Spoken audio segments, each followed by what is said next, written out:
ఇక్కడ స్వయంభూ స్వామి అండి, పాతాళ భావనారాయణ స్వామి అని చెప్పి పేరు. గరుడవాహనం మీద మహావిష్ణువుగా మొట్టమొదటిసారిగా మనకి మహావిష్ణువుకి దర్శనం ఇచ్చిన రోజు మాఘమాసం అరుణోదయకాలం ఆదివారం స్వామి ఇక్కడ గరుడవాహనం మీద మహావిష్ణువుగా నారద మహామునికి దర్శనం ఇచ్చారు. నారద మహాముని యొక్క గర్వభంగం అంతా కూడా ఈ ప్రాంతంలో జరిగింది. స్వామివారి యొక్క ముక్తి విముక్తి కూడా ఇక్కడే జరిగింది. విష్ణుమూర్తి యొక్క మాయారూపంలో ఈ నారద మహాముని ఉంటారు. ఇక్కడ స్నానం ఆచరిద్దామని సంధ్యావందనం చేద్దామని చెప్పి భూలోక సంచార నిమిత్తం స్వామి ఈ లోకానికి వస్తారన్నమాట. అంటే ఈ ప్రాంతానికి వస్తారు. ఎప్పుడైతే స్వామి ఇక్కడికి వచ్చారో మహిసభలో ఒక ప్రశ్న వేస్తారు బ్రహ్మగారు, ఈ విష్ణుమూర్తి యొక్క మాయను ఎవరైనా కనిపెట్టగలరా అని చెప్పి. దానికి నారద మహాముని గర్విస్తాడండి. కాబట్టి ఎప్పుడైతే నారద మహాముని అని అలా గర్వించాడు స్వామి, ఆహా ఎంత గర్వంగా ఉంటాడా అని చెప్పి మహావిష్ణు మాయారూపంలో ఉండేలాగా నారద మహాముని చేసేస్తారు. అప్పుడు స్వామి ఇక్కడ కుంభుర మాల పట్టు వస్త్రాలు ఇవన్నీ కూడా కట్టును పెట్టిన స్వామి నారదగుండం అని చెప్పి చెరువు ఉంది. ఆ చెరువులో ముమ్మారు మునిగి లేచేసరికి పూర్తి పురుష రూపం పోయి స్త్రీ రూపం వచ్చేస్తుంది. ఇక్కడ 3 మాసాలు 4 మాసాలు చూస్తారు. ఎవరు రాకపోయేసరికి పిఠాపురం అని చెప్పి పిలుస్తుంది. నీలకంఠ మహారాజు గారు వేట నిమిత్తం ఈ ప్రాంతానికి వచ్చినప్పుడు ఆ నారద మహామునిగా ఉన్న నారద స్త్రీని వివాహం చేసుకుంది. అప్పుడు మనకి ఆ నారద స్త్రీకి 60 మంది పిల్లలు పుడతారు. 60 మంది కూడా మన తెలుగు నామ సంవత్సరం, ప్రభావ నామ సంవత్సరం నుంచి అక్షయనామ సంవత్సరం. తర్వాత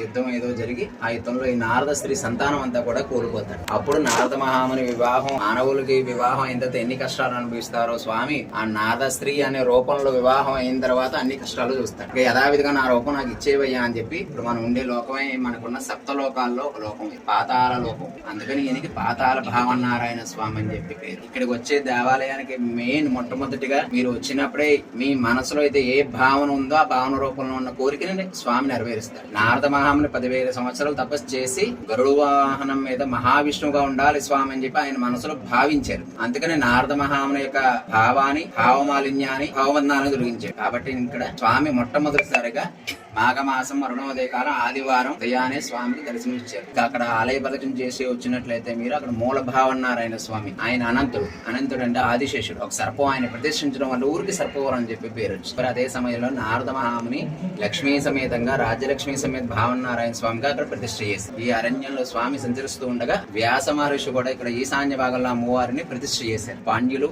చక్రవర్తులు, కట్టన వేమారెడ్డి, శ్రీకృష్ణదేవరాయలు అందరూ కూడా ఈ దేవాలయాన్ని పరిపాలించారు. మనలో ఉన్న హాని చంపేయడానికి ఇక్కడ గుమ్మాము కూడా ఎప్పుడైతే మీరు తల వంచుకుని లోపలికి అడుగు పెట్టారో మీలో ఉన్న ఆహాన్ని చంపేస్తారు. మాకు ఇక్కడ ఉన్న 108 స్తంభాలు అండి. ఈ 108 స్తంభాలు కూడా ఒక్కొక్క స్తంభం ఒక్కో రూపం. ఈ గోపురం ఎదురుగా ఉన్నది కూడా ముక్తిగా సరస్సు.